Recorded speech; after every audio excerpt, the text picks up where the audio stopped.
A ver. ¿Qué opinan de la pregunta 1?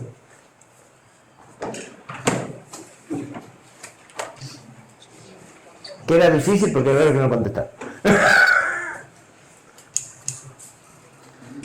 ¿Qué elementos tienen que especificar con un modo indexado? Eso en realidad es la especificación del operando destino. ¿Sí? O sea, yo podría tener indexado en el destino. ARM no lo hace, pero otros sí. Entonces, no se olviden, el modo de direccionamiento es para cada uno de los operandos. Una instrucción de transferencia, por ejemplo, va a tener dos modos de direccionamiento. Uno para la fuente y otro para el destino. ¿Sí? Entonces el registro destino está en modo registro y es un modo de direccionamiento. Se usa un registro que contiene la dirección de memoria donde está el dato y una constante. Correcto. Para cuánto se va a mover hacia abajo hacia arriba. Bien, casi. Se usa un registro y se usa una constante. Pero como la constante se suma al registro, el registro no tiene la dirección de memoria de la constante, sino que está cerca, y del valor, sino que está cerca, y la constante es la que hace el ajuste fino, por decirlo de alguna forma. ¿Sí? O sea, es más o menos así. ¿Qué tengo que suministrar? Un registro y una constante. ¿Cómo se obtiene la dirección? ¿O cómo se obtiene el dato que voy a operar? Sumo la constante al registro y ese valor lo uso como dirección de memoria para recuperar el valor con el que voy a operar. Normalmente el registro tiene lo que se llama el puntero a la base. ¿Sí? Es un bloque y apunta al inicio del bloque. Y la constante es la que ubica el dato dentro de ese bloque. Pero se puede usar como ustedes quieran, ¿sí? Podrían tener 4 variables separadas y moverse de la variable 1 a la variable 3. Bien. Segundo, ¿cómo se distingue el modo de direccionamiento inmediato? Fuerte. Poniéndole el numeral adelante. Cuando hablamos de distinguir es como el ensamblador distingue que eso tiene que ir en modo inmediato. En el caso de este ISA, los números, el número solo, o sea, esta instrucción,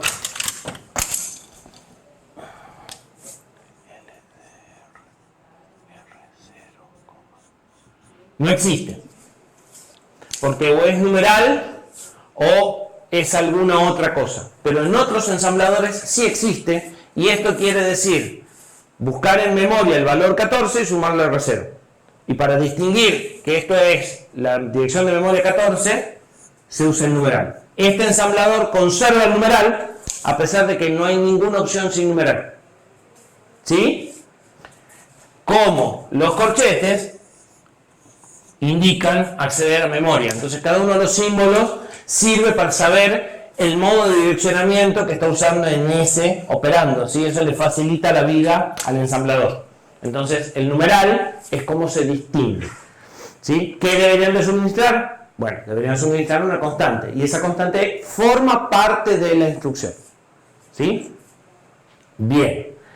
Y creo que C y B la contestaron todos bien, supongo, pero ya machaqué tanto con C y B que no vale la pena seguir repitiéndola. No pregunté del modo relativo porque es claro que no quedó claro. ¿Sí? Entonces empecemos repasando el modo relativo. Hasta el modo indexado, ¿tienen alguna duda? Entiendo que no, por sus caras mientras hablaba. Bueno, ese es un problema de nombre nada más, no es grave, digamos. ¿Sí? A ver, aclaro que les vaya mal en los quizzes no es grave. Tenemos una estadística que dice que a la gente que le va bien en los quizzes aprueba la materia. Pero eso no quiere decir que a la gente que no le va bien en los quizzes desaprueba, no es 1 a 1 la cuestión. ¿Sí? La estadística lo que dice es que los que se sacan buenas notas en los quizzes, todos, el 100% aprueban. Y después hay gente que aprueba que no sacó buenas notas en los quizzes. O sea, simplemente es como un indicador, sirve como termómetro. Tienen muy poco peso en la nota final, o sea que no tiene mucho sentido que hagan algunas cosas que a veces hacen, como llegar tarde o faltar porque sospechan que hay un quiz. No.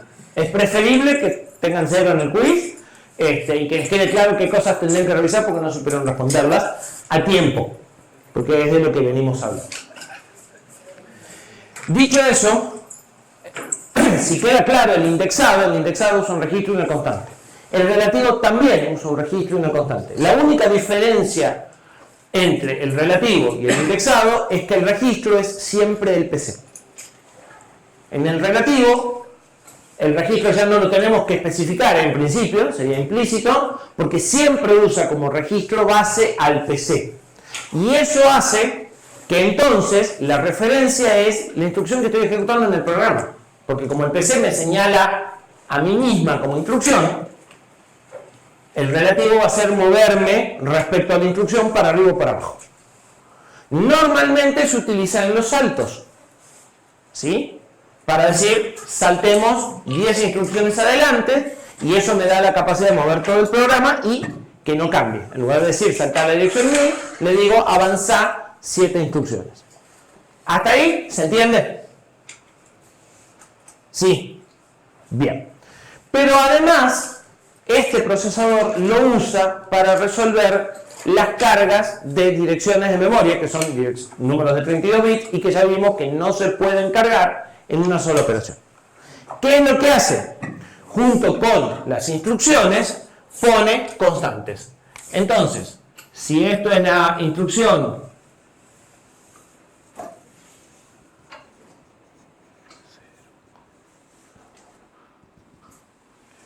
y acá tiene un STR, R0. Esto es el programa. Esto sabemos que son valores hexadecimales que se guardan en memoria, que se traducen y se guardan. Una vez que se acaba el programa, pone acá constantes.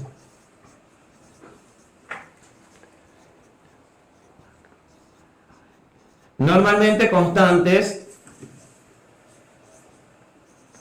que no podría manejar por extensión. Esta constante se podría cargar en 16 sin problema, pero esta, como tiene números acá y números acá, no la puedo resolver con el truco de correr. Esta no la puedo cargar en un solo T. Cuando yo escribo el programa, sé que estoy, por ejemplo, en esta instrucción, que tiene que cargar una constante de 32 bits en R0. Entonces, ¿qué hago? Cuento y digo, a la constante la puse 20 lugares adelante en la instrucción, entonces cargala con PC más 20. Como lo puedo usar para saltar, lo puedo usar para buscar una constante que esté mezclada con el código. ¿Sí? Y de esa forma resuelve cargas de constante en una instrucción. ¿Cómo se usa eso? Bueno, se puede usar de dos formas.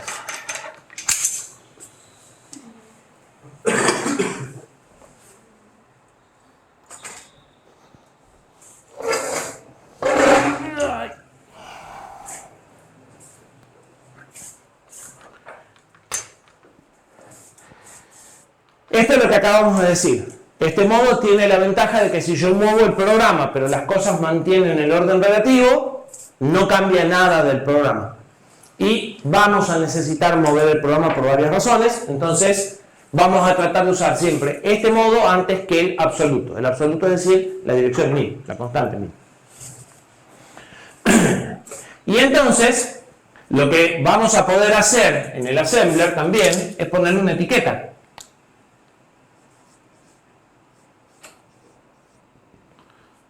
Esa etiqueta siempre está asociada a una dirección de memoria, la dirección en la que esto va a estar guardado. Y entonces yo puedo decirle, entre la etiqueta y esto, hacer la resta y esa constante calcula la voz. ¿Sí? Y yo no voy a tener que hacer la cuenta, decir esta es de 16, la que viene de 16, la que sigue de 32, contar cuánto espacio, eso lo va a hacer el ensamblador solo. ¿Sí? Entonces yo voy a ver, en definitiva, algo como esto.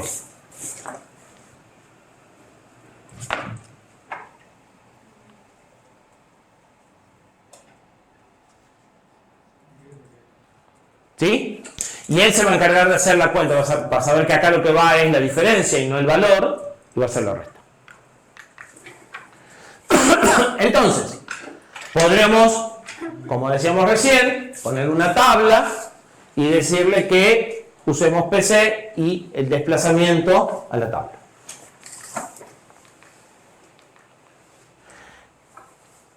Además, el Cortex nos da dos instrucciones, ¿sí? Una instrucción y una pseudo instrucción, para manejar direcciones de memoria. Porque ya dijimos que en general los programas no necesitan números de 32 bits. O sea, cuando ustedes tengan que hacer cosas en el programa, sumar, restar y demás, no van a ser números tan grandes. Los únicos números de 32 bits que van a manipular, en general, son direcciones de memoria. ¿Sí? Son los únicos números grandes que se utilizan. Entonces, tiene un par de instrucciones especializadas en el manejo de instrucciones de memoria. Una de ellas es la instrucción ADR. La instrucción ADR carga la dirección que está en la etiqueta en el registro. ¿Sí? Y lo hace de forma relativa. Es decir, esto sería como un load. Al valor de la etiqueta lo pongo en R1. Pero en realidad lo que se hace es, a la etiqueta se la resta del PC y se utiliza un add R1 PC desplazamiento. Eso quiere decir que la etiqueta a la que me quiero referenciar no puede estar demasiado lejos, porque entonces ya la resta no me entra acá. ¿Estamos de acuerdo? Entonces, esto me sirve para etiquetas cercanas. Para etiquetas lejanas, tengo el LDR R3 con el igual. El igual lo que hace es construir esta tabla. Entonces, a esta dirección, o a esta constante, que puede ser una constante numérica o puede ser una dirección de memoria tomada de una etiqueta, la pone como un valor constante al final del código y a la instrucción la traduce como LDR-R3 PC con la distancia que hay desde la instrucción hasta la tabla. ¿Sí? Y de esa forma puedo sí cargar un valor arbitrario acá. En general, esta cubre las necesidades de la otra también. Lo que pasa es que esta instrucción va a ser más lenta, porque tiene que hacer dos accesos a memoria. O sea, es una instrucción, pero hace dos accesos. Lee la instrucción y lee la constante. Mientras que la otra, como hace la cuenta del offset y el PC, solo hace un acceso a memoria. El ADR, esta instrucción, esto vino con la instrucción, esto no hace falta porque es implícito, ¿sí? Y esto vino con la instrucción. Entonces, una vez que traigo la instrucción, hago la suma de PC con offset, lo guardo en R1 y ya está. Esta instrucción tiene que hacer esa suma, ir a memoria, traer el valor y guardarlo en R1. ¿Sí? Entonces la instrucción es más lenta. ¿Estamos de acuerdo? Esto no es una instrucción. Es una pseudo instrucción. Se traduce uno a uno, ¿sí? Pero en realidad lo que estoy haciendo es usar un modo de direccionamiento encubierto. ¿Sí? ¿Queda claro? De esa forma vamos a obtener las direcciones de memoria para después ir a buscar los datos. El direccionamiento relativo también se usa en los saltos y lo vamos a ver cuando lleguemos a los saltos, pero funciona de la misma forma. Al PC no hace falta que lo indique, porque es el PC, y solo voy a dar la constante. ¿Sí? Porque ya sé que es un salto, trabaja bajo el PC. Bien. Además del relativo, que no deja de ser una variante del indexado, y que ya vimos que el modo de registro indirecto también es una variante del indexado donde la constante es 0, ¿sí? Hay otros modos de direccionamiento que también son variantes del indexado. Ya vimos entonces que podría haber o no desplazamiento, y caemos en el modo de registro indirecto, y que la diferencia que vamos a encontrar en los modos nuevos es que el registro base no va a mantener su valor constante. En los modos que venimos viendo, el registro que se llama registro base, el que uso para empezar la suma, no cambia de valor. O sea, sigue apuntando al mismo lugar. Ahora van a aparecer modos de direccionamiento donde sí cambia de valor. Entonces el registro base se va a mover. Y se puede mover antes de ir a la dirección de memoria, o sea, primero lo muevo y después accedo, o se puede mover después. Y se puede mover para adelante o se puede mover para atrás. Entonces,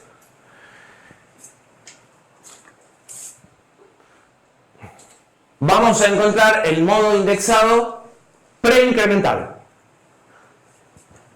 ¿Qué hace el preincrementado? Primero suma y después usa. ¿Sí? Y se distingue del indexado porque agrega un signo de admiración. ¿Qué hace esta instrucción?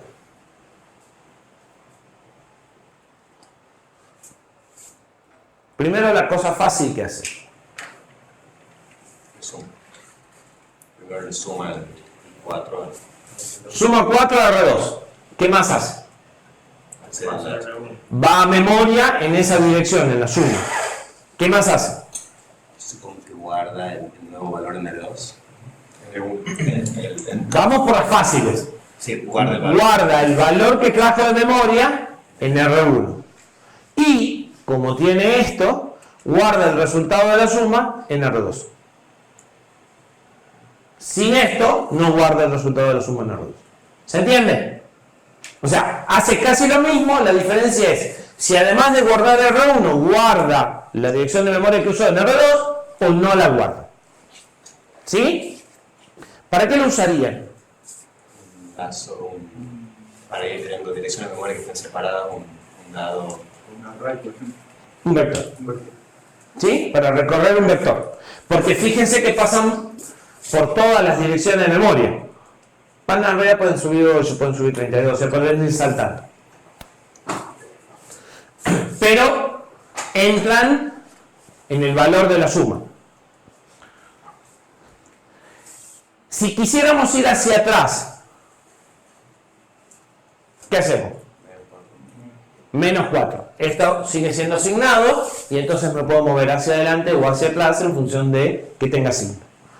¿Sí? En otros procesadores existe un predecrementado porque las constantes son sin signo. Entonces son dos modos. En este el mismo sirve para incrementar y para decrementar. ¿Sí? Y dijimos que, bueno, ahí está lo que hace. R1 toma M de R2 más numeral 4 y R2 toma R de R2 más 4. Bien. Si tenemos el preincrementado, tenemos también el post-incrementado. Y en este caso se distingue porque el numeral va afuera. ¿Qué hace este? Va a la dirección de memoria cuando lee por. Usa R2 para ir a memoria, trae el dato, lo guarda en R1 y a R2 le suma 4.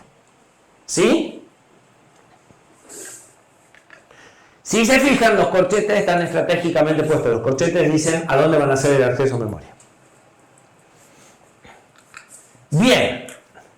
No conforme con eso, tenemos otro modo más en donde nuestra constante deja de ser una constante y pasa a ser un registro. Entonces, ¿cuál es el registro base y cuál es el desplazamiento? Y depende del número que yo les he puesto. ¿Sí? Ahora voy a sumar dos registros para obtener la dirección de memoria y con la suma de esos dos registros voy a obtener la dirección de memoria y voy a obtener el dato.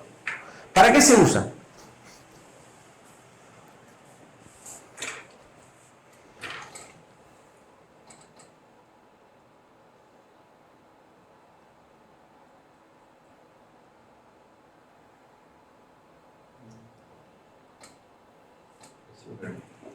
¿Qué vamos a poner en un registro y qué vamos a poner en el otro?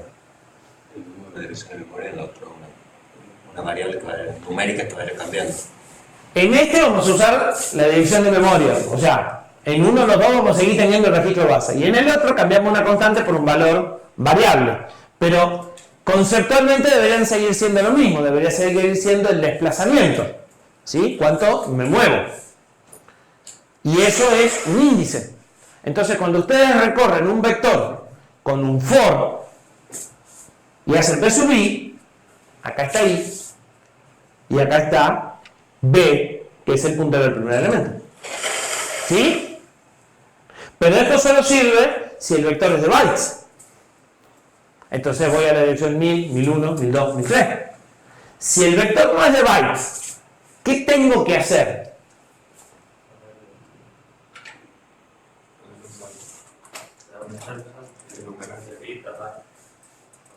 No, vamos por parte. A ver, la memoria está organizada en bytes. O sea, la memoria siempre tiene direcciones de uno en uno, ¿verdad? Si mi vector es de bytes, acá está el elemento 0 en la dirección 1000 y acá está el elemento 1 en la 1001. Pero si el vector es de palabras,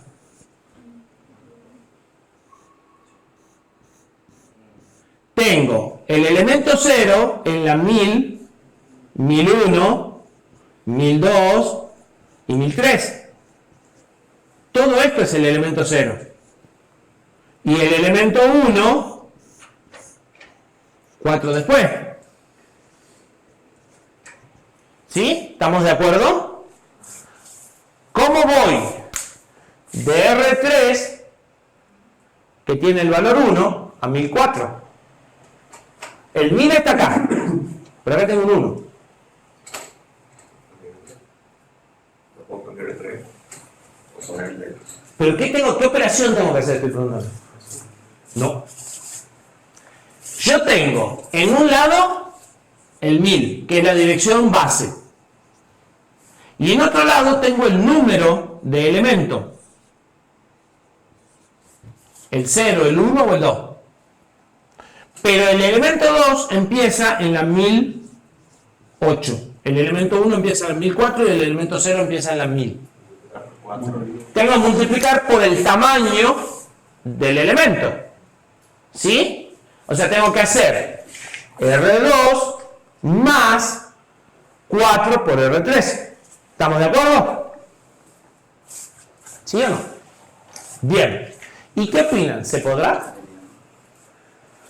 Sí, se puede. ¿Por qué? La operación esa que hacíamos de shift, que era de... Porque multiplicar por 4 es hacer un shift. Y teníamos un barrel shift para que este pase por el barrel shift y se multiplique antes de hacer la operación. ¿Sí? Ese se llama con registro escalable. O sea, es el mismo modo de recién, pero ahora multiplico. ¿Cuándo uso esto? Cuando quiero recorrer vectores que no son de bytes. ¿Sí? Entonces, en este caso, lo que tengo que hacer es esto. Ahora, acá tengo el 1000, que es el puntero de la base. Acá tengo el índice, que va de numerando los elementos. Y acá tengo el tamaño de los elementos. Con el cuidado de que, si ocupa 4 bytes, tengo que correr 2 bits, ¿no? O sea, con el problema de la potencia. ¿Estamos de acuerdo? ¿Está claro para qué se usa? Si se fijan, todos los otros terminan siendo casos particulares de alguno. ¿Sí? Bien. Y acá está el ejemplo que acabamos de hacer con números más grandes, pero es lo mismo. Si el dato está, o sea, si quiero acceder al tercer dato a partir de la división 1.300.000 o 1.030.000, no sé cómo decir ese número,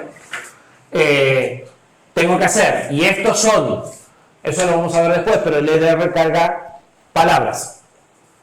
¿Sí? El LDR transfiere 32 bits. Entonces, tengo que hacer 3 por 4, porque cada elemento es de 4, como lo estoy cargando, y sumarlo al puntero base, y recién obtengo lo que seguimos llamando dirección efectiva del operando. El resultado de la operación esta es lo que se llama dirección efectiva del operando. O sea, realmente, ¿dónde voy a ir a buscar la memoria? ¿Qué sería el 2? El 2 es 2 bits que implica multiplicar por 4. ¿Sí? Ah, sí. solo vas a poder hacer este registro por potencias de 2. Pero como todos nuestros datos están organizados en potencias de 2, salvo una estructura extraña, anda bien. Y si fuese una estructura extraña que no tiene una potencia de 2, ¿qué hago? Habría que hacer otra instrucción que sea una multiplicación. Tendría que hacerlo a mano. O sea, tendría que hacer el producto a mano en un registro temporal y después usar el registro temporal. Y si no tuviese el modo de direccionamiento con registros, o sea, si no tuviese este modo tampoco,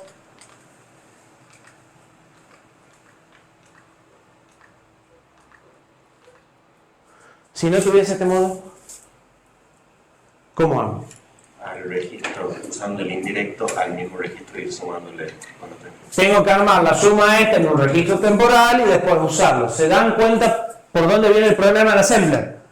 Cuando no tengo facilidades, lo tengo que ir haciendo yo a mano. Las herramientas las tengo, necesito sumar y multiplicar, nada más. O sumar y desplazar, ni siquiera multiplicar. Pero cuando el modo de direccionamiento no existe, yo tengo que hacerlo a mano. Por supuesto, necesito los modos mínimos. O sea, necesito poder usar un registro como dirección de memoria. Ese es el mínimo que necesito. ¿Sí? Pero una vez que tengo eso, puedo hacer cualquier cosa con mucho más trabajo. ¿Sí? Entonces, depende del set de instrucciones del procesador en el que estemos, lo que se hace en una instrucción en uno, se puede hacer en 6 instrucciones en el otro. Porque por ahí, como no están estos modos más complejos, tengo que hacer yo a mano cada ida y cada vuelta. ¿Sí? ¿Se entiende?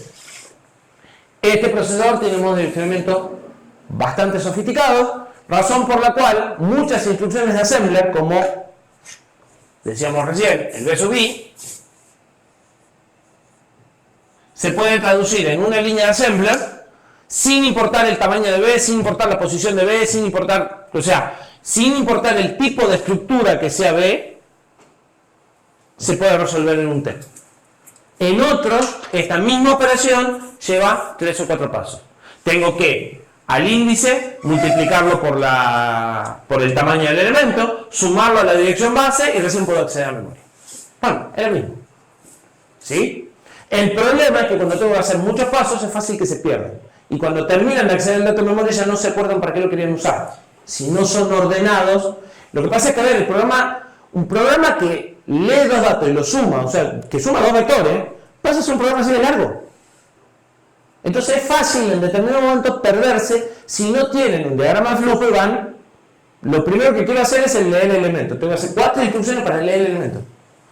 Después lo quiero sumar, tengo que hacer 3 instrucciones más para sumarlo. Después lo que quiero guardar, tengo que hacer 4 instrucciones más para guardarlo. Ahora quiero mover los punteros. ¿Sí? Entonces, si no tienen claro cada paso que quieren ir haciendo y recién lo expanden al assembler, es fácil, sobre todo porque no están acostumbrados a programar en assembler, que en determinado momento se pierdan de cuál es la operación y se coman un paso o se mezclen un paso.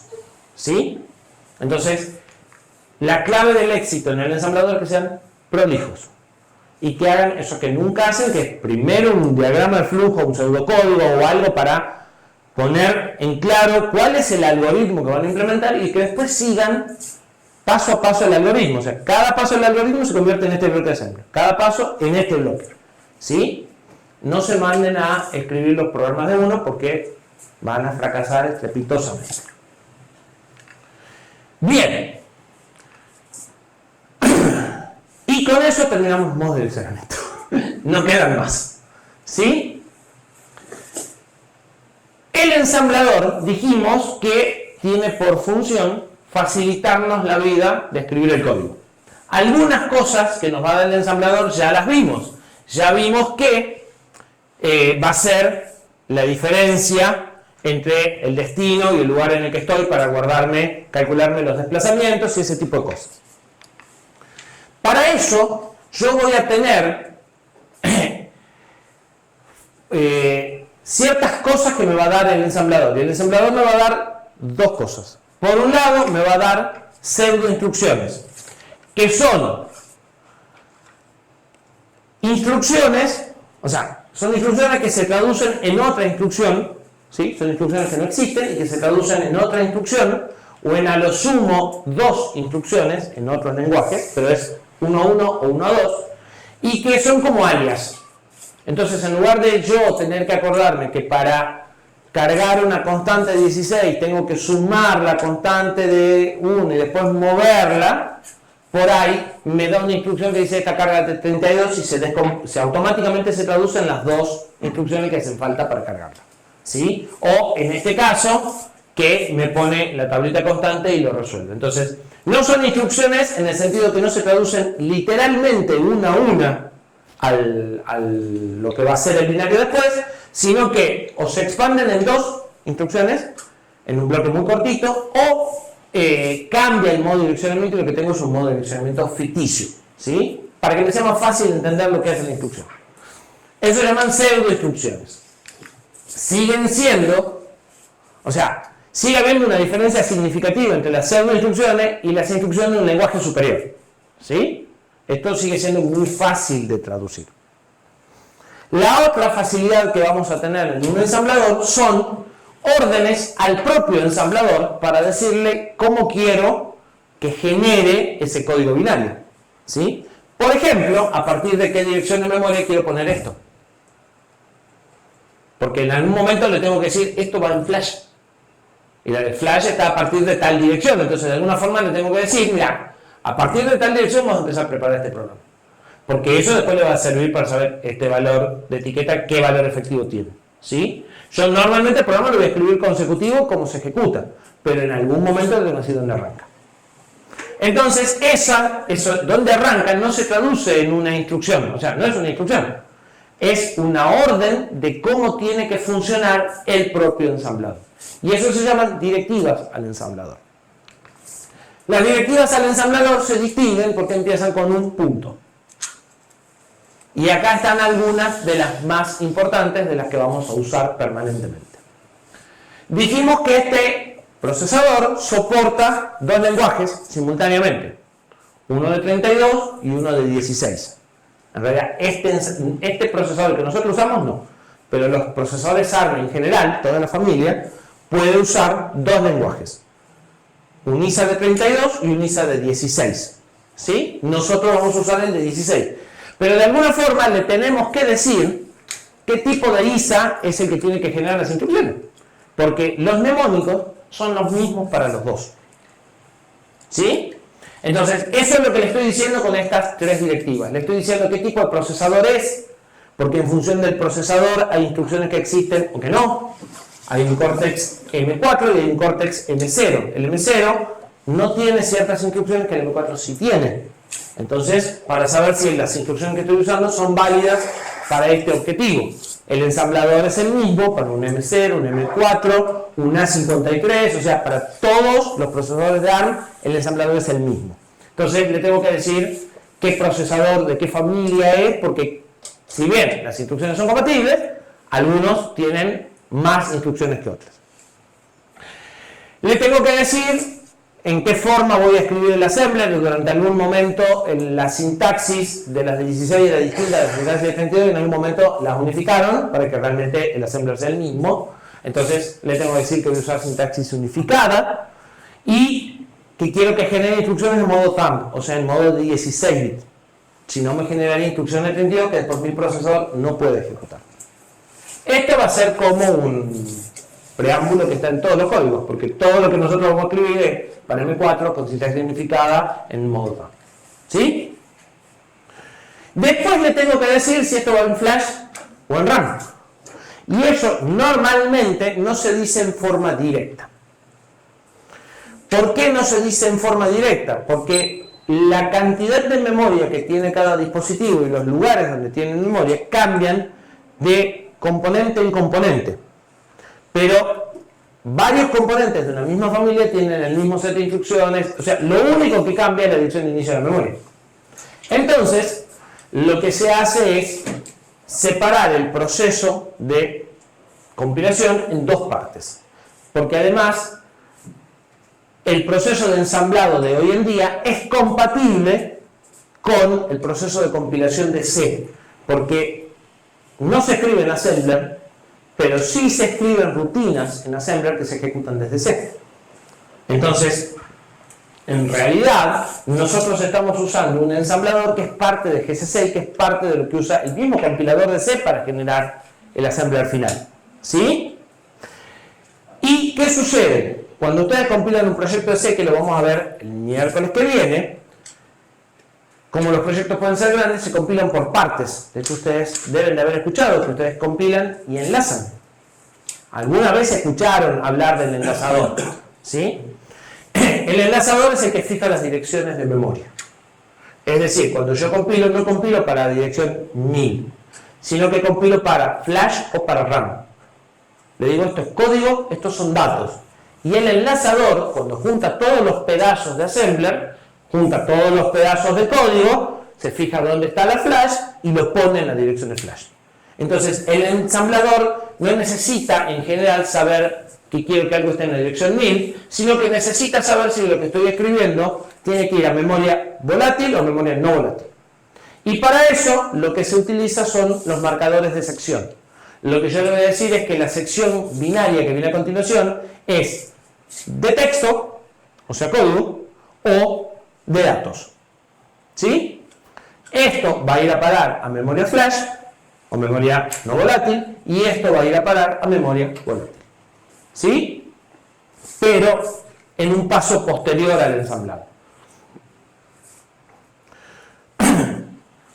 Dentro de las secciones de datos, yo puedo tener dentro de la sección de texto también datos, tablas de constantes, pero van a ir igual a la sección text, porque esto es no volátil. Acá o acá puedo querer hacer tablas de datos. Esas tablas de datos voy a decirle que las almacene en un formato Word o en un formato de media palabra o en un formato de byte. Entonces, para construir esa tabla, yo pondría punto Word y la constante. Eso va a hacer que este valor hexadecimal se guarde en la dirección de memoria como una constante. ¿Sí?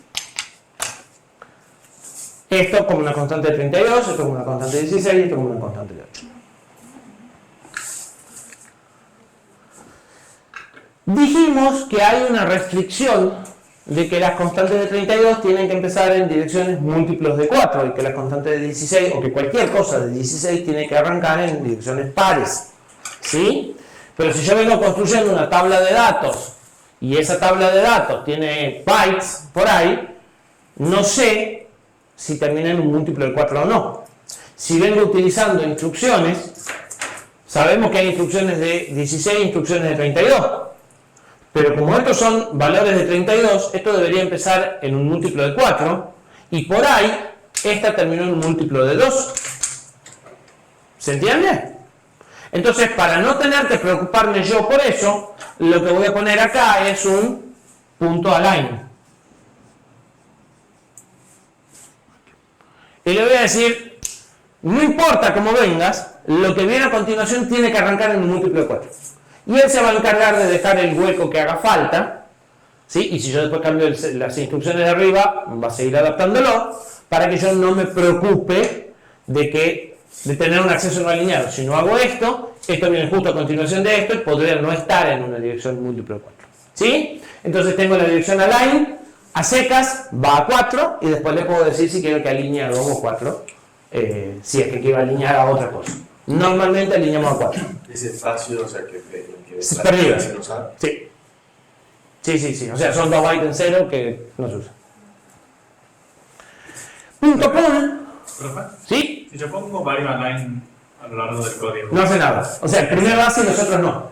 Entonces, si pones align a lo largo del código, sí, tenés un problema. Porque el código tiene que venir consecutivo. Si vos dejás, vamos a dar un ejemplo sencillo.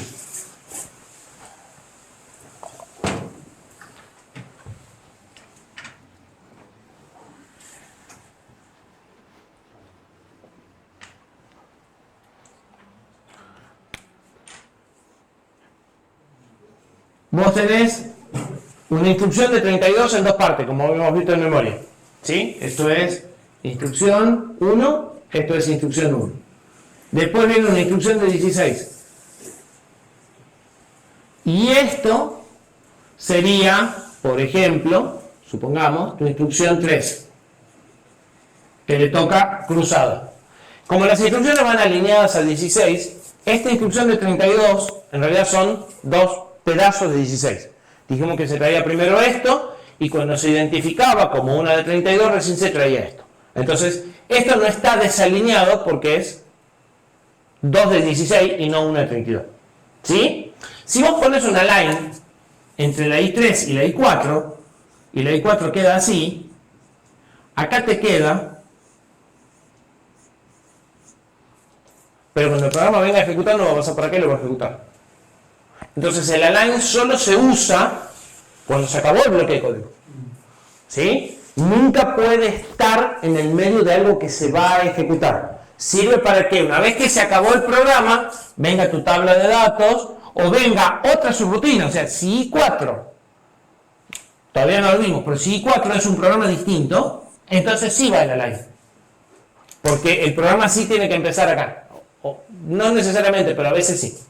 Entonces ahí sí, pero I4 tiene que ser parte de una cosa completamente distinta al bloque de adelante. ¿Sí? Nunca tenés que pasar de I3 a I4. I3 tiene que ser una instrucción de fin, de algún tipo. Cuando las estudiemos las vemos, pero no se ponen en el medio del código los align. Se ponen o al inicio del código o al final del código para tablas de datos o para ese tipo de cosas. ¿Sí? Bien. Una instrucción parecida a line es la instrucción pull.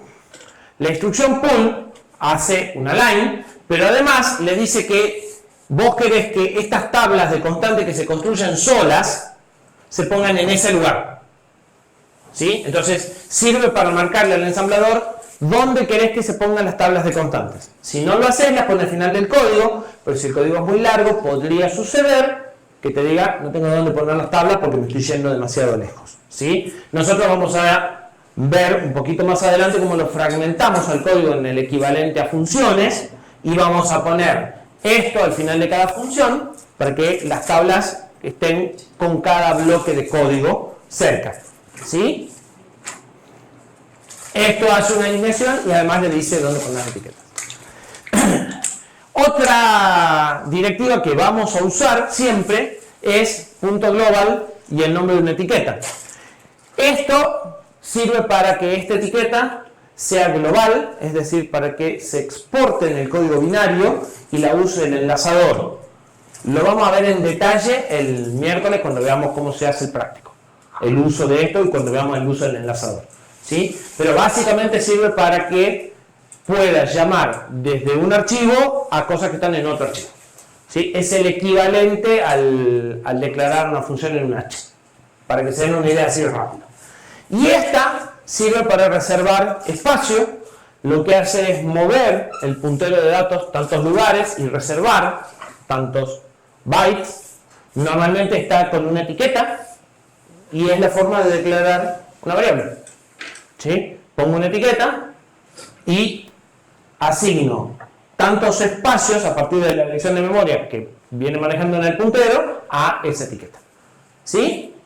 Acá los datos van a ser del tamaño que me hagan falta. Si yo quiero hacer un vector, yo voy a tener que saber que si el vector tiene 10 lugares y es de palabras, entonces hay que reservar 40 lugares y voy a poner 40. ¿Sí? Bien. ¿Hacemos una pausa?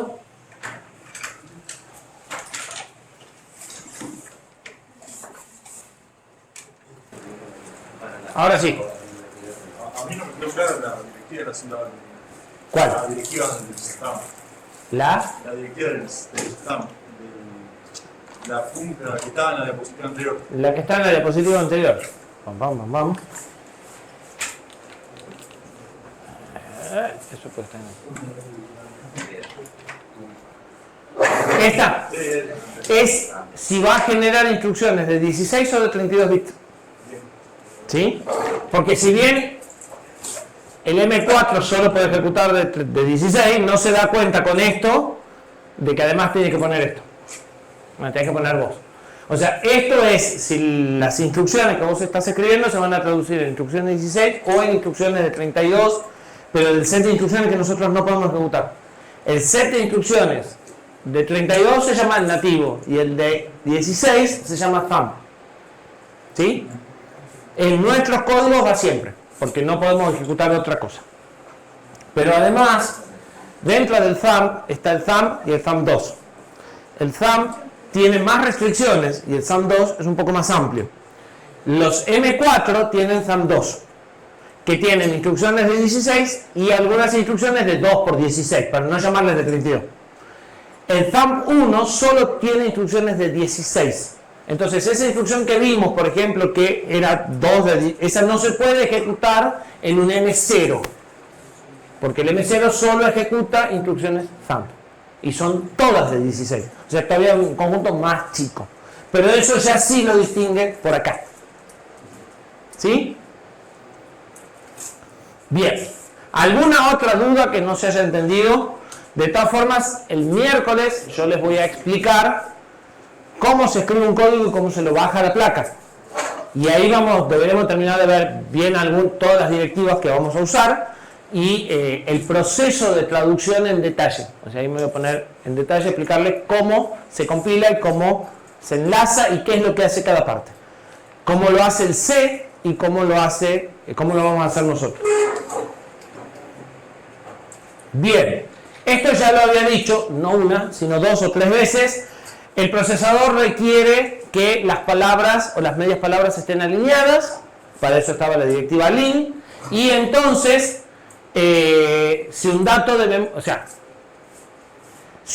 memoria no está alineado, como físicamente cuando yo traigo, o sea, entremos un poquito en detalle qué pasa a nivel físico con los accesos a memoria. Dijimos que la memoria está organizada por bytes, ¿verdad? Esto es la dirección 0, la 1, la 2 y la 3, y esto conforman una palabra. Y dijimos que el procesador siempre traía de 32 y descartaba. El resultado de eso es que en el address bus, o sea, cuando yo mando la dirección, los 2 bits menos significativos no existen. Porque si yo quiero entrar a la dirección 0, a la 1, a la 2 o a la 3, siempre caigo de la 0 a la 3. ¿Sí? Entonces, físicamente, el procesador cuando trae de memoria, trae todo este paquete. Si yo quiero este byte, lo elijo. Si yo quiero este byte, lo elijo. Si quiero esta palabra, lo elijo. Si quiero esta media palabra, lo elijo. Pero si quiero esta media palabra, voy a tener que hacer 2 accesos. Voy a tener que traer primero esta para quedarme con este y después esta para quedarme con este. Y reensamblarlos. Algunos procesadores lo hacen. El Intel lo hace. Pierde tiempo, pero lo hace en forma transparente. Es decir, ustedes no se dan cuenta. Pueden acceder a cosas no lineales y no pasa nada. Este procesador no lo hace. Si ustedes tratan de acceder a la palabra o con un acceso a palabra en la dirección 1, 2 o 3, o sea, usan un acceso a palabras y usan como dirección 1, 2 o 3, van a tener un error. ¿Sí? Van a tener lo que se llama un trap, que ya vamos a ver qué son los traps. ¿Sí? Pero van a tener un error, no se va a ejecutar. Solo van a poder acceder como palabras a direcciones 0, 4, 8, como medias palabras a 0, 2, o sea, a múltiplos de 4, a múltiplos de 2, y a bytes sí van a poder acceder a cualquiera. Si ustedes quieren acceder a esta media palabra, tienen que ustedes traer este byte y reensamblarlo a mano por código. ¿Sí? ¿Está claro? Bien. En las instrucciones dice que no importa, pero pasa lo mismo en realidad. Lo que pasa es que como las instrucciones son de 16, están alineadas a medias palabras, ¿sí? El propio ensamblador se encarga de alinearlas siempre porque sabe que son instrucciones y que es obligatorio, ¿sí? Pero eso es lo que hace que el último bit del PC no se use, porque la alineación es a 16, y ahí es donde se le ocurrió poner la bandera que ya vimos, que indica si estoy ejecutando instrucciones thumb o estoy ejecutando instrucciones nativas. ¿Sí? Bien. Y entonces vamos por nuestro primer ejemplo de código assembler. ¿Qué vamos a hacer? ¿Se acuerdan que cuando vimos el reloj dijimos que yo tenía el número 5, pero cuando lo mandaba a escribir en el display tenía que pintar los segmentos que corresponden al número 5? Y habíamos dicho de usar una tabla para recuperar la imagen del número 5 a partir del número 5. ¿Sí? ¿Sí o no? Bueno, vamos a escribir el assembler de eso. Entonces, ¿qué tenemos que tomar? Vamos a tomar varios dígitos. ¿Sí? Vamos a tener un vector, no solo un dígito, vamos a tener un vector de dígitos almacenados en un bloque de bytes en memoria, y para saber dónde se acaba ese bloque de bytes vamos a tener el valor 0xFF. ¿Sí? Esto va a ser el fin del bloque. ¿Estamos de acuerdo? El número va a estar almacenado en memoria RAM a partir de una dirección que tiene una etiqueta que se llama origen. O sea, no me interesa exactamente en qué dirección está. Yo sé que la etiqueta origen me dice dónde está el primer elemento de este vector. El número está en BCD sin compactar, como habíamos dicho. Cada dígito decimal ocupa un byte y los números, los valores que van a estar en este vector van del 0 al 9 únicamente. Por eso uso el FF como terminador, porque es un número inválido. Tengo que traducir cada dígito en su imagen, o sea, en la representación de barritas prendidas y apagadas para ver ese número. En un bloque de memoria, que también va a terminar con FF, ¿sí?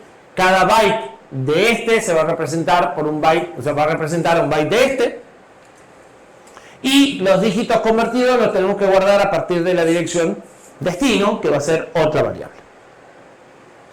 ¿Hasta ahí está claro? Bien. Para poder hacer la conversión tengo que hacer la tablita. Y para hacer la tablita tengo que saber cómo están conectados los segmentos. Tengo que saber si este segmento está en el bit 0, en el 1, en el 2 o en el 3 para poder armar la imagen como números hexadecimales. ¿Sí? Entonces, me dicen, desde el departamento de electrónica, que está conectado de esta forma. El bit 0 sería el puntito, no lo usamos. El bit 1 está conectado al segmento G, ¿sí? Y el bit 7 está conectado al segmento A. ¿Sí? Entonces esto es el bit 7, 6, 5, 4, 3, 2, 1 y el 0 no se usa. ¿Estamos de acuerdo? Bien. ¿Qué valor le corresponde al 0?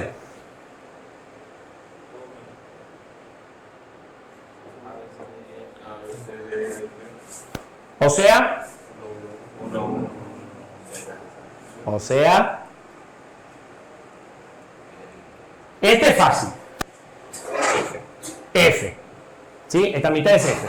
¿Y esa mitad? C. ¿Están de acuerdo? ¿Todos entendieron? ¿Sí o no? Y el que sigue será B y C, o sea,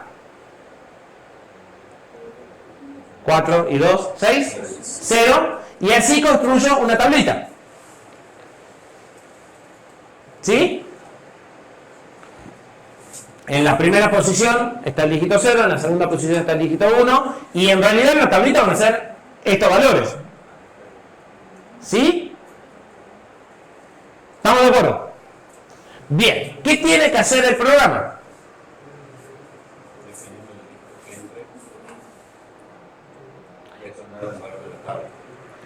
El programa tiene que hacer todo lo que decía antes.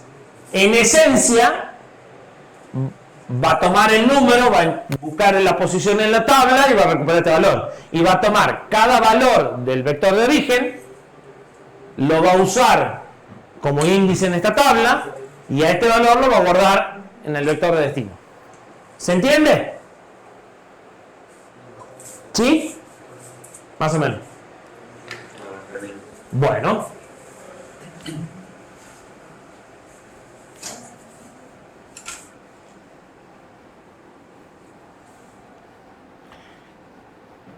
Sobre todo cuando inician, es muy recomendable dibujar. Tenemos un vector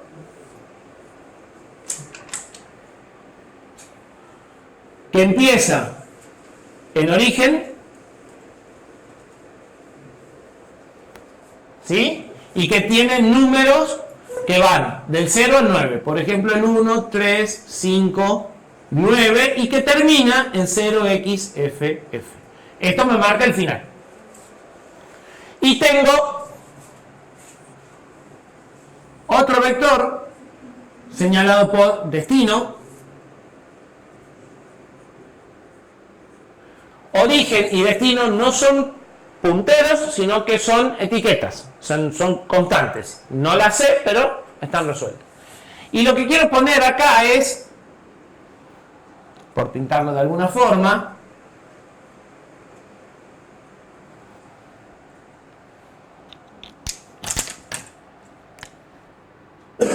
los segmentos que corresponden a cada uno de estos, ¿sí? Los bits que están en rojo van en 1, los bits que están en negro van en 0, ¿sí? Y lo mismo haré con el que sigue. En el que sigue, los únicos dos que van en negro son estos, y este y este van en rojo. Hasta ahí estamos de acuerdo. ¿Qué tengo que hacer? Tomar cada uno de estos y obtener cada uno de estos, ¿sí? Y terminar después de 1, 2, 3, 4 con 0xff igual que como terminaba la otra. Para poder saber qué puntitos tengo que prender, necesito saber, bueno, la relación física que hay entre los bits y las barras, y eso depende de cómo conecté, ¿sí? Entonces la persona que hizo la conexión me dice, mira, el bit 0 controla el punto, el bit 1 controla este segmento, y el bit 1 controla este, y el bit 7 controla este. Con eso vos podés armar esta tablita en donde decís, bueno, con esas conexiones, si yo escribo un FC, se van a prender estos segmentos y eso me genera la imagen del 0. Entonces ahora tengo además otra tablita, que es esa,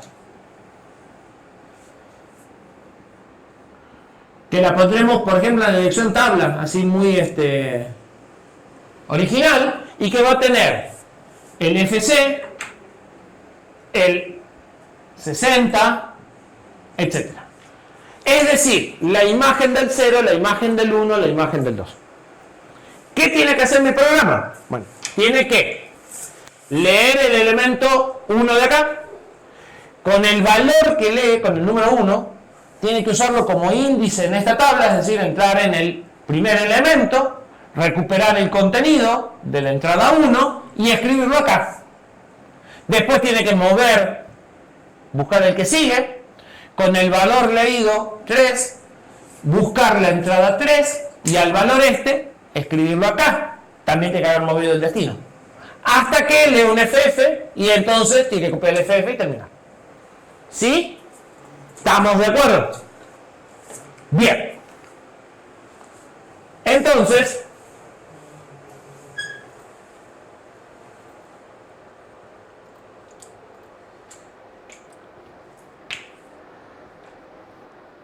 necesitaríamos saber cuál es el tamaño máximo de esto.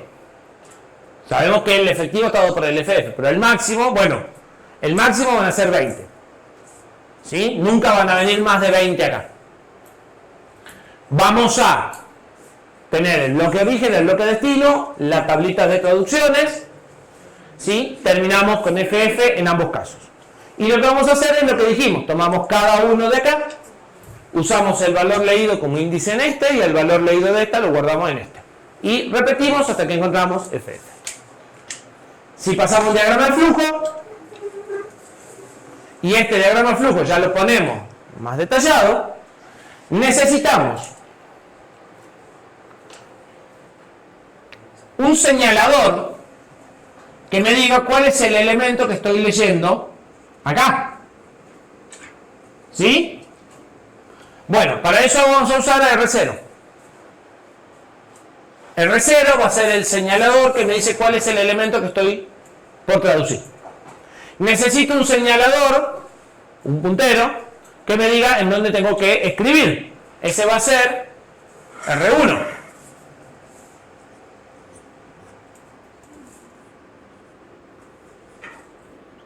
Y necesito un señalador para saber dónde empieza la tabla. ¿Sí? Porque al inicio de la tabla yo le tengo que sumar lo que haya leído acá para obtener el elemento. Y ese va a ser R3. ¿Sí? Podría ser cualquier otro R. Usé R3 porque el R2 es el que usa para hacer la traducción. Pero con el puesto R2 acá. ¿Saben qué hace Asperson? Obtiene la dirección de memoria. ¿Sí? Eso sería como lo escribiría en C. Para obtener un puntero al primer elemento de origen, un puntero al primer elemento de destino, un puntero al primer elemento de tabla. De todas formas, si origen, destino y tabla son vectores, no hace falta el Asperson, ya son punteros por sí mismos. ¿Sí? Entonces, en R1, R2 y R3 lo que tengo son punteros. Direcciones de memoria, donde empieza cada uno de los tres elementos. Bien. ¿Cómo hago la traducción? Bueno, leo lo apuntado por R0 y muevo R0 al que sigue. Bueno, a eso lo hago, a lo que leo lo pongo en R2. ¿Sí? Me fijo si R2 es FF. Si es FF, lo tengo que escribir directamente. Si no es FF, lo tengo que traducir antes de escribir. Entonces, si no es FF, voy a tabla más R2. Y lo mismo guardo el R2 porque el R2 que había leído no me sirve. O sea, lo piso. Guardo R2 en donde me diga este puntero y lo avanzo y entonces puedo repetir el lazo. Y si era FFF, guardo R2 en donde dice el puntero y termino. ¿Estamos de acuerdo? ¿Dudas? Ninguna. Vamos al assembler. Yo les dije que esto era largo. Y este es cortito. Y este mismo, hecho con el procesador que usábamos hace 4 años, tenía el triple de longitud. Porque el procesador que usábamos hace 4 años tenía un registro acumulador y un registro de índice. Y nada más. Entonces, esto y esto estaban en el mismo registro. Como no puede estar en el mismo registro, estaban en memoria. Y cada vez que quería ir de acá a acá, tenía que bajar la memoria, traer la memoria, guardarlo, volverlo a subir a la memoria. Entonces, esta operación llevaba 8 o 9 instrucciones. ¿Sí? Es lo mismo, pero mucho más largo. Vamos uno por uno. Todo esto son directivas al ensamblador. O sea, todo esto no son código que se va a ejecutar, son explicarle cómo tiene que traducir el código que viene acá abajo. ¿Sí? Con esto le digo que lo vamos a ejecutar en un Cortex M4, que es la placa que nosotros tenemos. Como les dije, la idea es que ustedes pueden copiar y pegar este código en el simulador el miércoles cuando les explique cómo se usa y verlo andar. ¿Sí? Syntax Unified, ya habíamos dicho, es para que entienda cómo es el formato de las instrucciones, y thumb porque es el set de instrucciones que nosotros tenemos. Después le digo que lo que viene a continuación son variables y por eso van en section.data. ¿Sí? Esto va a RAM. ¿Estamos de acuerdo? Defino una etiqueta origen y le digo que guarde los números 6, 2, 8, 5, 7 y que reserve 15 espacios llenos con FF los 15 espacios. El resultado de esto es que tengo un bloque de 20 lugares donde el primer lugar tiene 6, el que sigue tiene 2, el que sigue tiene 8, el que sigue tiene 5, el que sigue tiene 7 y el que sigue tiene FF, el que sigue FF, el que sigue FF, el que sigue FF. Y origen tiene la dirección de memoria, es una constante, y tiene la dirección de memoria del 6. ¿Sí? Esa sería la definición del método. Claro, ahí estoy cargando un dato de prueba para ver si este hace lo que tiene que hacer. En principio, después a este dato me lo va a dar alguien, pero para poder probar yo acá, puse esta definición. ¿Sí? Para el destino, lo único que hago es decirle 20 espacios con 0. Porque a ese lo voy a llenar yo. Entre origen y destino hay 20 espacios, aunque yo podría haber omitido esto y que estén a menos distancia. Por cómo lo hice, no importa si están a 20 o no. Pero para respetar exactamente lo que han dicho, este tiene 20 y este tiene 20. ¿Sí? Fíjense que en este caso solamente le digo reservarme 20 y llenarlos con 0. Es más, le puedo decir ni los rellené, no me interesan. Y en este estoy en realidad poniéndole datos inicializados. Le estoy diciendo ponerme un 6, un 2, un 5 y sí me interesan esos datos. O sea, no me los cambies. Bien. Después le digo, bueno, ahora empieza el código. Punto section test. ¿Sí? Esto tiene que ir a memoria no volátil. Y para que sepa cuál es la primera instrucción que tiene que ejecutar, hay una etiqueta reservada como main que se llama reset. Entonces, a esa etiqueta la tengo que exportar para que el linker sabe por dónde empezar a ejecutar el programa. Para eso tengo que marcar con la etiqueta reset la primera instrucción y decirle que esa etiqueta sea global. ¿Sí? Entonces, todo esto que está acá arriba, salvo la definición de estas de variables, que va a cambiar la definición de variables, es como constante. ¿Sí?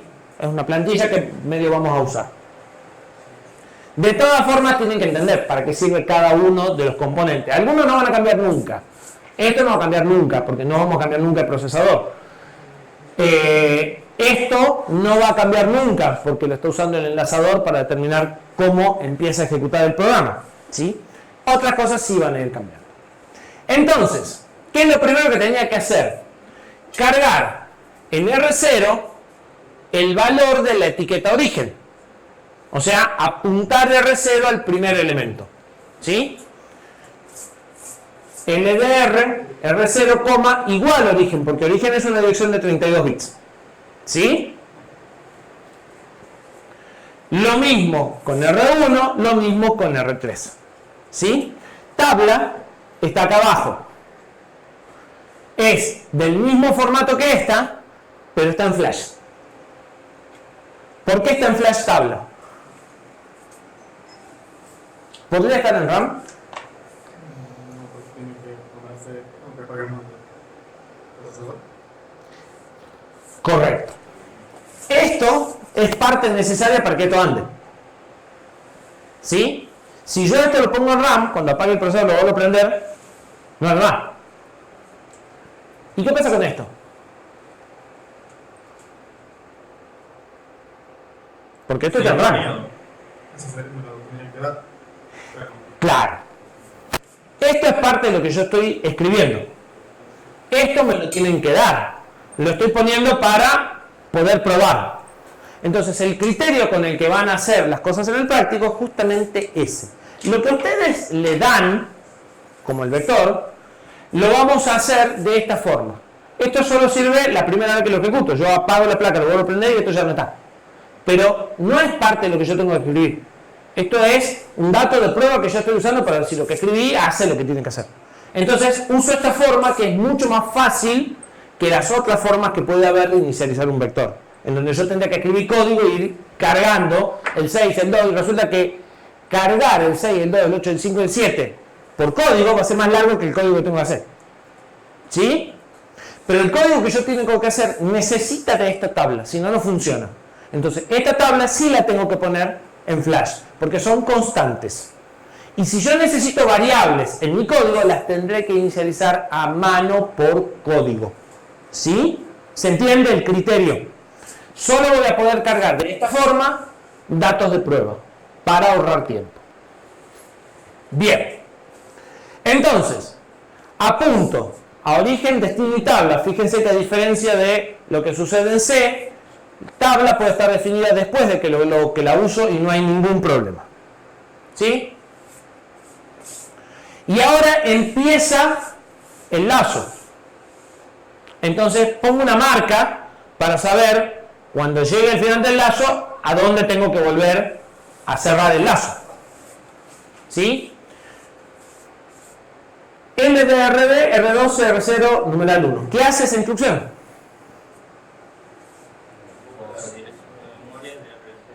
Fuerte.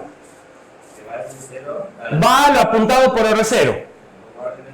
Lo guarda en R2 y suma 1. O sea, hace las dos operaciones de leer y mover en una. Usa un post incrementado. ¿Y por qué el B? Porque veníamos usando el LDR. ¿Fuerte? Eso estoy preguntando. ¿Por qué esa es LDRB y las otras son LDR? Es fácil.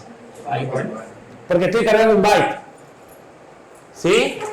Y el hecho de que sea LDRB hace que esta dirección no tenga restricciones de alineación. Y cuando están en un registro es fácil olvidarse de que con el +1 esta dirección quedó desalineada. Arrancó alineada porque esta está alineada. ¿Sí? Si yo me como el LDRB, la primera vez me va a cargar todo esto, y si no me di cuenta, la segunda vez del lazo voy a tratar de entrar a una no alineada y se va a plantar el programa. ¿Sí? Si tengo una LDR y tengo una LDRB, ¿qué más tendré? Una LDR. Esta de 32, esta de 8. Una H de 16. ¿Sí? Bien. Entonces, ya tengo en R2 lo que quiero traducir y moví el puntero, las dos cosas al mismo tiempo. Ahora, tengo que ver si R2 tiene 0xFF. Para eso voy a usar una instrucción que se llama compare. Y le voy a decir que compare R2 con FF.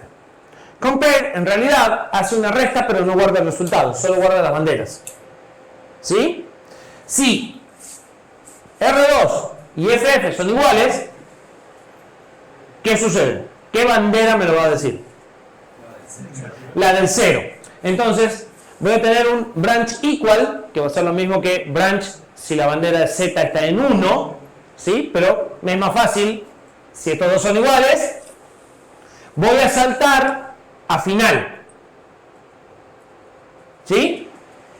Si no son iguales, voy a seguir con la instrucción que viene a continuación.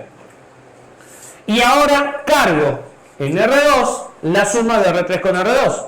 Eso ya lo habíamos visto hoy, así que más o menos sabíamos qué era lo que iba a suceder. Este tiene la dirección base y este tiene el índice. Como es byte, no necesito escalar. A eso que acabo de guardar, que acabo de cargar de la tabla, lo guardo en R1 post incrementado, que es el destino. ¿Sí? Y repito, lazo. B es una instrucción de branch incondicional, en donde la próxima instrucción siempre es lo que marque la etiqueta. B, Q y B son saltos relativos. Si ustedes se fijan, que lo vamos a hacer la clase que viene, el binario final, van a ver que les dice desde acá hasta acá hay tantos bytes, y entonces el valor que va a poner no es la dirección 1A37F, sino la resta entre el lugar del salto y el destino. ¿Sí? Y con esta pasa lo mismo. ¿Sí? El branch equals va a saltar si es... Solo si los... Si el byte de 0 es 1. ¿Sería? ¿Cómo? Solo va a saltar si la bandera Z está en 1. Y esta instrucción, a pesar de no tener la S, que yo les había dicho que había que poner la S, bueno, como esta sirve para comparar y solo setea las banderas, no tiene sentido hacer esta instrucción y que no setee las banderas.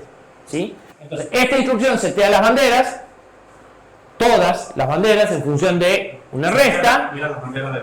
y esta es la que mira las banderas. O sea, esta las fija y esta las mira. ¿Sí? Quiere decir que los dos valores eran iguales y la resta dio 0. No. Viene a esta etiqueta y sigue ejecutando por acá. ¿Sí? Y si es 0, sigue ejecutando por acá y acá va acá siempre.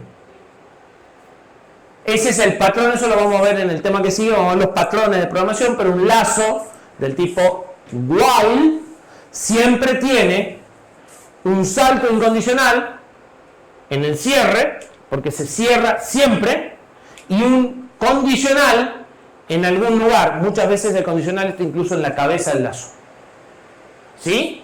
Entonces hay ciertos patrones, que los vamos a ver, de cómo se llevan estructuras de programación de un estructurado a assembler.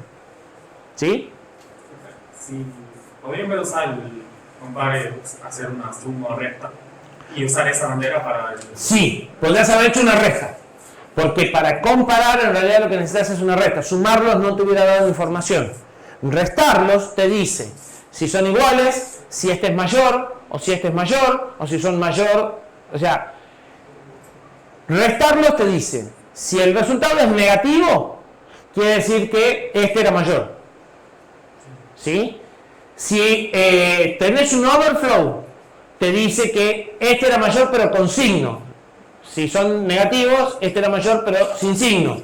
Entonces después acá te fijas determinadas combinaciones de bandera, que en algunos procesadores los saltos están hechos por bandera, es decir, el branch es Z o C o B, y en este están puestos con nombres de la comparación.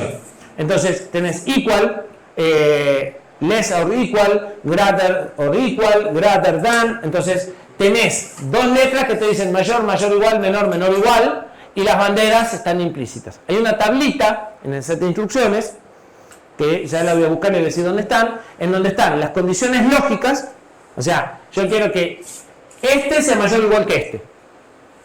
Y estos son números con signo o son números sin signo. Entonces te dice, con signo, sin signo, mayor, mayor igual, menor, menor igual o igual, y te dice cuál es el salto que corresponde para cada una. Y tiene todas las tablas de saltos posibles.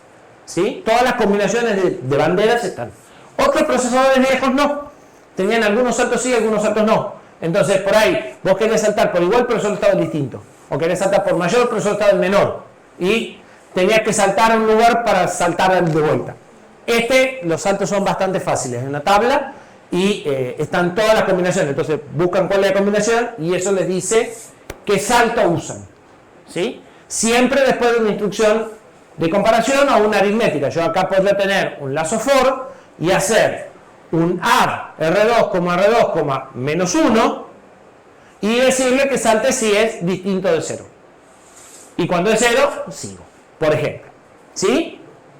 El branch tiene el salto que hace el branch tiene la rectificación, o sea, la limitación de que no puede estar muy abajo. Sí, porque es relativo. Entonces, vos no podrías saltar a 50.000 instrucciones atrás, te da un error el ensamblador y te dice que el objetivo está fuera del alcance.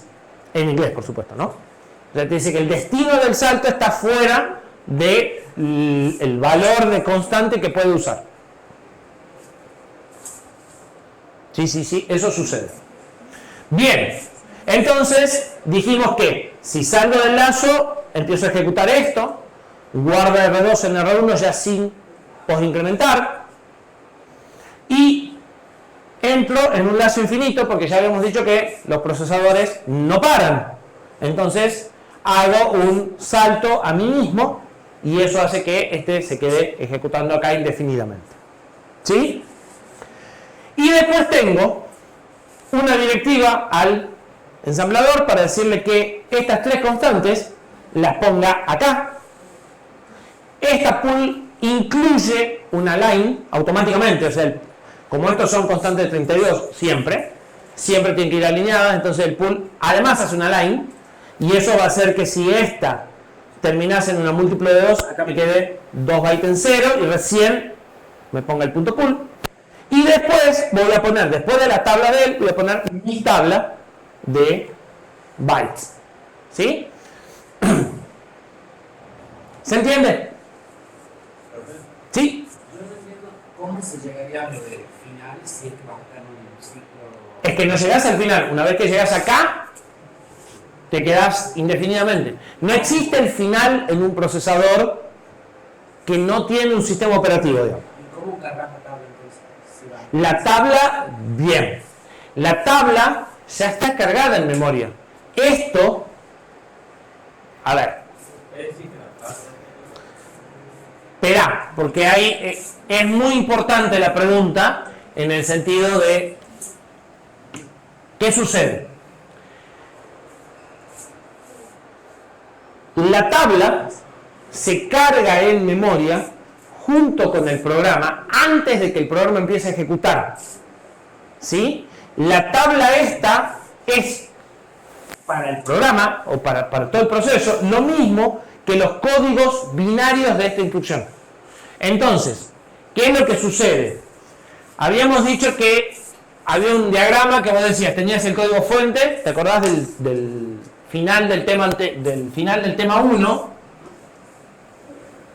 Habíamos dicho que vos tenías código fuente, ensamblabas y obtenías código de máquina. Y el código de máquina lo cargabas en el procesador, ¿sí? Y esto tomaba los datos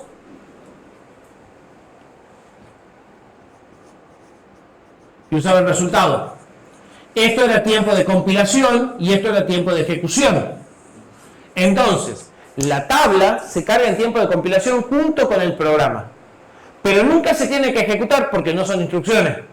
Y esto es lo que te asegura que nunca sigas ejecutando cosas que son datos, que están metidas en la misma memoria, pero que no son instrucciones. Entonces, si vos no haces esto, empezaría a tomar estos valores, tratarlos como instrucción y hacer pavadas, claramente. ¿Sí? Pero eso es en el tiempo de ejecución. O sea, lo que nosotros dijimos de qué va sucediendo es, una vez que esto está traducido y puesto en memoria, bueno, ¿cómo ejecuta? ¿Se entiende? Bien. Ahora sí. Iba a preguntar algo, creo. ¿O te interrumpí ya? No. ¿Estás pensando? ¿Por qué carga primero en R2 carga el valor de origen? No, en R2, acá, Sí. lo que estoy haciendo es, lo borré, leer el primer valor a traducir. Sí, parece. No entiendo la pregunta. Se copia el valor que hay que traducir. Claro, lo traigo de memoria y lo pongo en el registro. Para, con ese valor, sumarlo a R3 y traer de la tabla la traducción de R2. ¿Y no podría, en vez de pasarle R2 directamente? No, porque no puedo hacer un doble indirecto. No puedo hacer, lo que vos querrías hacer sería algo así.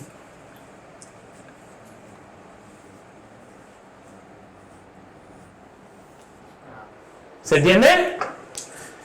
A ver, hay procesadores que hacen una cosa de esta, pero este no lo hace. Es, con R2 anda a memoria, lo que viene, sumarlo a R3, anda a memoria de vuelta y cambia el dato. Eso sería una doble indirección. ¿Sí? Sería un registro indirecto en alguna terminología o doble indirecto en otra terminología, depende. El Intel hace una cosa por el estilo. Pero el nuestro no. Entonces lo tengo que hacer yo en dos partes. Ahí la tabla está cargada en los dos últimos renglones. La carga por un tema de texto simplemente, pero cada dato ocupa un byte, porque esto te dice cuánto ocupa, y van en direcciones consecutivas, estén en la misma fila o estén en filas distintas. O sea, lo podrás haber puesto todas en una sola, podrás haber puesto de 3 en 3, de 4 en 4. Está puesto de esa forma para que el código entre, pues fíjense que ya está medio chico, pues si no, no entra en la pantalla. Podría haberlo hecho en forma consecutiva. Sí. Y también lo podrás haber hecho en forma de tira. El resultado final en memoria es el mismo, ¿sí? Que es el mismo que tenés acá. Cada uno ocupa lo que diga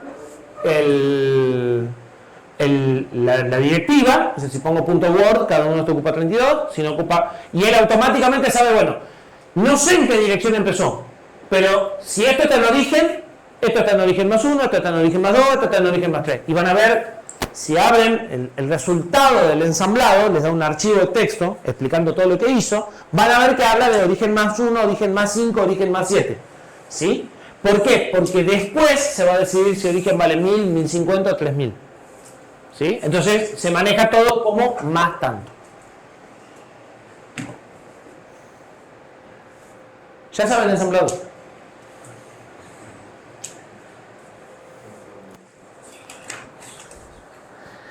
Cortamos acá, retomamos el miércoles. El miércoles vamos a suspender la teoría, por decirlo de alguna forma, y nos vamos a centrar en cómo se hacen los laboratorios. ¿Sí? El miércoles les vamos a entregar una placa cada 2. ¿Sí? La idea es que traten de trabajar juntos, ¿sí? Porque como es difícil, siempre es bueno conversar con alguien y discutir las ideas.